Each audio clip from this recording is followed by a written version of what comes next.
Bienvenidos a este nuevo video. Vamos a estudiar cómo la neuropsicología explica la manera en la que reconocemos el mundo que nos rodea. El cuerpo humano cuenta con 5 sentidos: la vista, el olfato, el tacto, el gusto y la audición. Por lo tanto, contamos con 5 vías para conectarnos con el exterior. Llamaremos percepción a la manera en la que interpretamos y comprendemos toda esta información que nos llega a través de los sentidos, y definiremos como sensación a la capacidad de detectar a los estímulos a través de los sentidos. Mirar un árbol y reconocerlo como tal, detectar el aroma del café, reconocer una voz familiar o encontrar nuestro celular en el bolso sin la necesidad de mirar, son todos logros que se dan gracias a la percepción. La habilidad cognitiva vinculada a la capacidad de reconocer estos estímulos se denomina gnosia. Las gnosias pueden ser visuales, auditivas, táctiles, olfativas o gustativas en función de qué sentido se esté poniendo en acción. Cada una tiene fundamentos neurobiológicos específicos y se asocian al funcionamiento de las áreas cerebrales unimodales correspondientes a cada sentido. En este video abordaremos las gnosias visuales, ya que son el tipo más estudiado y que presenta trastornos con mayor frecuencia. Hacia fines del siglo XIX, Lissauer planteó que la percepción y el reconocimiento visual se daban en 2 etapas. En primer lugar, se atraviesa la etapa aperceptiva, donde se analizan las propiedades básicas del objeto como la forma, los colores, la orientación y el tamaño.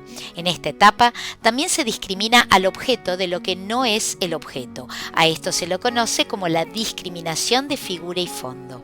En esta primera etapa también se logra reconocer que un objeto es el mismo, más allá de la perspectiva de la visión.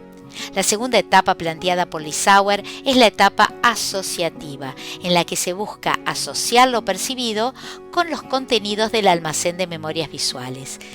Nuestro cerebro buscará ver a qué se parece aquello que estamos percibiendo e irá a buscar en el archivo de memorias visuales un modelo similar para poder reconocer efectivamente al objeto. En esta etapa también se dan otros logros que no son propiamente perceptivos, sino que se vinculan con conocimientos semánticos y lingüísticos que nos permiten conocer características asociadas al objeto que estoy percibiendo y ponerle finalmente un nombre. Con el avance de las teorías cognitivas y los modelos computacionales, en la década de 1980, Marr propuso un modelo de la percepción visual que complejizaba el modelo original planteado por Lissauer. En su modelo, Marr sostenía que la percepción visual se daba en una serie de 5 etapas. En primer lugar, la percepción atraviesa un esbozo en 2 dimensiones en el que se perciben rasgos generales del objeto, pero está muy lejos de ser un objeto completo y acabado capaz de ser reconocido. Este primer esbozo en 2D sería un borrador de lo percibido. En la segunda etapa se realiza un esbozo en 2 dimensiones y media, y ahí ya somos capaces de percibir texturas o profundidades del objeto percibido. Pero si el objeto no es presentado de la forma usual, por ejemplo, se muestra desde una perspectiva infrecuente o solo se muestra una porción del objeto, no podremos reconocerlo como tal. Luego está la constancia perceptiva, que se logra recién en la tercera etapa de este modelo, y es en esta etapa de la percepción en 3 dimensiones cuando podemos reconocer al objeto más allá de la posición en la que se nos presente y podremos reconocerlo correctamente aunque no nos muestren el objeto completo. En la cuarta etapa se comienza a asociar la percepción visual con los conocimientos que tenemos sobre el objeto, vinculando el componente perceptivo con los componentes semánticos. Y finalmente, en la quinta etapa podremos acceder a la palabra que representa ese objeto y por lo tanto decir su nombre.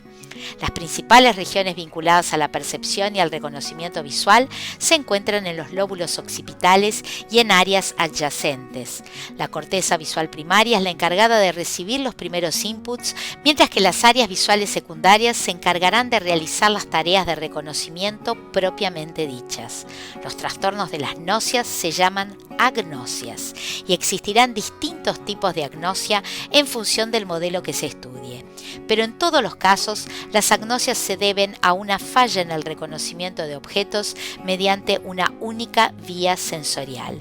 Esto implica que el reconocimiento no será posible por una vía, pero sí por otra. Por ejemplo, si un paciente presenta una agnosia visual, no podrá reconocer objetos si se le presentan mediante la vista, pero probablemente podrá reconocerlo si lo toca, lo huele o lo escucha. Clásicamente diremos que las agnosias visuales pueden ser asociativas o aperceptivas en función de las fallas que observemos clínicamente. Las agnosias asociativas implican la imposibilidad de reconocer los objetos porque no se puede asociar las características visuales percibidas con las memorias visuales. Las agnosias aperceptivas son más severas porque además de lo anterior implican no poder lograr una percepción visual coherente. Los pacientes con agnosia perceptiva no podrán reconocer objetos y tampoco podrán copiar dibujos si les ofrecemos modelos.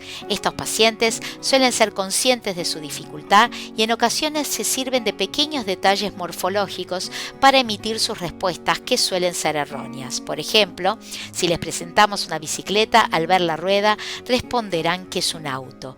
Es interesante porque si le ofrecemos una descripción verbal o la definición del objeto, podrá denominarlo y también podrá definirlo en el caso de que le ofrezcamos el nombre. Pero al verlo no podrá reconocerlo y por lo tanto tampoco podrá denominarlo. Los pacientes con agnosia asociativa tampoco podrán reconocer objetos mediante un input visual, pero sí podrán copiar un dibujo si se lo solicitamos porque han logrado la percepción coherente característica de la fase anterior, aunque no sabrán qué objeto han copiado. Hay que tener en cuenta que para diagnosticar una agnosia se debe descartar la normalidad de la conciencia y de la comprensión, al igual que la de la función motora y de la sensorial. Por lo tanto, el sentido en cuestión debe estar conservado. Las agnosias visuales se van a definir como la incapacidad para identificar objetos mediante la vista en ausencia de alteraciones visuales o intelectuales significativas. Entre las agnosias visuales está la agnosia para los objetos, en la que el paciente no reconoce los objetos mediante la visión. Esta agnosia suele manifestarse también para dibujos o para figuras impresas. El paciente es capaz de copiar las figuras que se le presentan, pero no puede identificarlas. Está también la agnosia para los colores, en la que el paciente demuestra un déficit para la evocación de los colores en la relación directa que tienen con los objetos. Se puede evaluar mediante la identificación o el apareamiento de colores, la evocación de colores asociados a objetos y apareamientos color-objeto. Estas agnosias se asientan en lesiones occipitales izquierdas. Otro tipo específico de agnosia es la prosopoagnosia, donde la dificultad se limita a reconocer rostros que son familiares para el paciente. En estos casos, los pacientes con prosopoagnosia no podrán reconocer a alguien que conocen mediante la visión, pero probablemente lo reconocerán si esta persona habla, porque el reconocimiento en este caso se daría por la vía auditiva y permitiría asociar el rostro con una memoria auditiva no visual. Igualmente, esta agnosia es selectiva para el reconocimiento de rostros familiares, por lo que otras características que ingresan por la visión, como el pelo, la vestimenta y los gestos, serán reconocidos por el paciente. La prosopoagnosia se asocia a lesiones temporoccipitales derechas o bilaterales. Entre las llamadas agnosias visoespaciales están también las negligencias, que como vimos son en verdad trastornos de la atención selectiva, y también está la pérdida de las nociones topográficas, que es un trastorno de la orientación. El paciente no puede ubicar ciudades en un mapa o describir un itinerario en el mapa de la ciudad, aunque puede hacerlo verbalmente, pero con correcciones. Este trastorno se pone de manifiesto al hacerle dibujar o copiar flechas, ya que son estas el símbolo por excelencia de la dirección y de la orientación. Las lesiones en este caso son mayormente occipitales derechas. Con esto terminamos este breve raconto acerca de las gnosias y las agnosias. Me despido de todos ustedes hasta nuestro próximo video y agradezco especialmente a Josefina González Aguilar por la ayuda con este guión. Muchísimas gracias a todos, nos vemos en la próxima. Soy Gabriela González Alemán.